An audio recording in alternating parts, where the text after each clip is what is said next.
Hey everyone, sorry my attire is slightly different under this cat, very scary hair.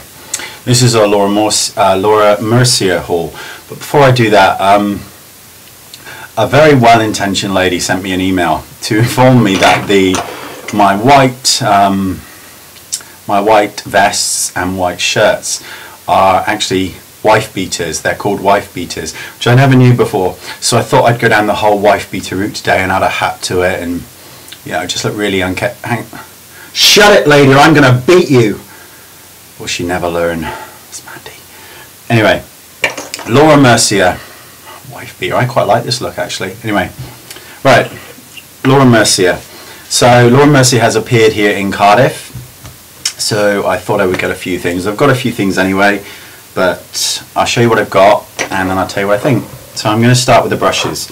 I got a blush brush here, which I actually think is fab. Excuse me, I think it's great blush brush. It's very similar to Trish McAvoy, which is my favourite blusher brush. And this is running a really close second. Now on makeupalley.com, if you've not been to it, you should. I'll put a sidebar so you can link to it, where people send reviews. And a lot of people have said that this brush isn't very good. It's scratchy, sheds. I haven't noticed that. It's just gorgeous. It's really soft. I love it. The next brush is the all over eyeshadow brush. Excuse me. And this is a great brush. I just like it. It's a very firm head. There's no real bend to it. It's just a great all over eyeshadow brush. Next I've got the eye crease brush, which is kind of a travel handle size. In fact, this is a travel handle size as well. It's a much longer one. And this is a great little brush for going into your crease area and really defining it. You could also use it to kind of smudge out your eyeliner shadows, just to smoke it out a bit. It's a bit big to really smoke out, but it's still a great eye crease brush. Next we've got Ponytail, which is basically a blending brush, and it is kind of a cross between the 223 and the 222, and that's what you get. It's got a bit of a domed head, a bit pointed. It's incredibly soft, and again, this is for the crease area. And I love my crease brushes because defining your crease is the one thing that can change the whole look of your eye. It's brilliant. So, however, it's a good brush, but it's not as good as this. And this is the Angled Eye Color Brush by Laura Mercier again. This is a great brush. This is a great brush. I got two actually because it's so good. Now you would apply your colour here on this, obviously, and if you've got a hooded eye that is acquired through age, then you would take the brush here and you would sweep it across your eye crease this way. If you have a standard eye, normal shape, wide set eye, so mine is sort of basic eye, or wide set as I just said, that are further apart than mine, then you could take this brush and turn it this way and start here by the corner here and brush it this way, and this will really shape the eye. And the great thing about this is that once you've done this, you can also follow it right the way down and contour straight down your nose. It fits beautifully. I'm in love with this brush. NARS do one that's very similar, and I like that too, but I lost it and I haven't found one that I liked since, and this is a great brush to have. So that's the brushes. Next I bought two mineral luminizers and one mineral eyeshadow. I've used the one mineral foundation. I've used them before, really like them. So this is the one I got here. This is Natural Beige, and here it is in the case. You've got a screw on top here, which is supposed to keep the minerals in. This one doesn't, it's faulty. So that's a shame. But this is Natural Beige. This is my colour. I'm just going to swipe it on my hand here. You can barely see it. It's a bit kind of yellowy, but this is my colour. This is what I would be at the moment. Though I look a bit ruddy at the moment. And this is a great mineral powder.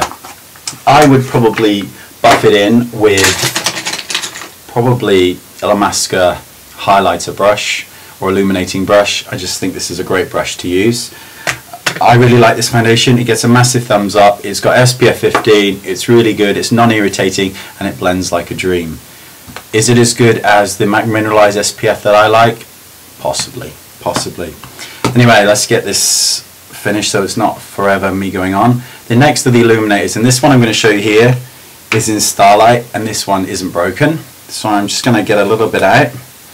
I'm going to sort of tap a tiny bit in the lid, and these can be used either before or after foundation. If you're using it after, you would kind of strategically place it on cheekbones, places like that you want to highlight.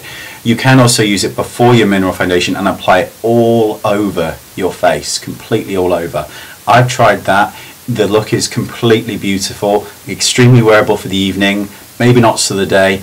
I personally, as a bloke, wouldn't go out with it because it is too shiny, but it is a beautiful look. Anyway, this is Starlight. I'm just going to sweep that here on my hand. Can you just see the, I'm just going to try and show you the sort of shine that you get here. So it's pretty shiny. And the next one is Candlelight. That was Starlight, wasn't it? Yeah, Candlelight. And I'm just going to put a tiny bit, and this is a slightly darker version, and I'm going to put that there. They're both actually really similar, but Starlight would be more for a medium tone. You can really see it glistening. It's almost like a foil. Now I know that it may seem like way too much to apply all over your face, and it probably is for the day, but it does look absolutely beautiful when you buff your mineral foundation over it. So for those of you who want to consider it, you could definitely get away with it. I don't know how this would perform just now on very textured skin, very mature skin with a lot of lines and creases, or skin that has a lot of acne or scarring. It may not be the most flattering, but I don't know that yet because I've not tested it. But it is beautiful, and they both get thumbs up because I really like them. I like the cases when they're not broke. I just think that they're really nice products, and I think Laura Mercier and Bobbi Brown are very similar in terms of they tend to create the more natural, beautiful look.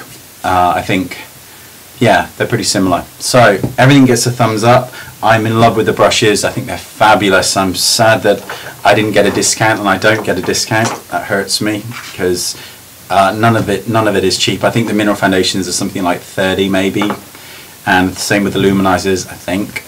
And the brushes, I think this was, the blusher brush was about 40, and the rest range, I think they're about 25. So they are quite expensive, but they all get thumbs up. Excellent products. Let me know what you think. If you have these and you've tried them, or you like them, or you don't like them, please leave some feedback. I'll try and get back to some messages on there as well. And I'll see you next time in slightly less wife beater attire. So I'll see you soon, and thanks for watching, and I'll see you soon. Bye bye.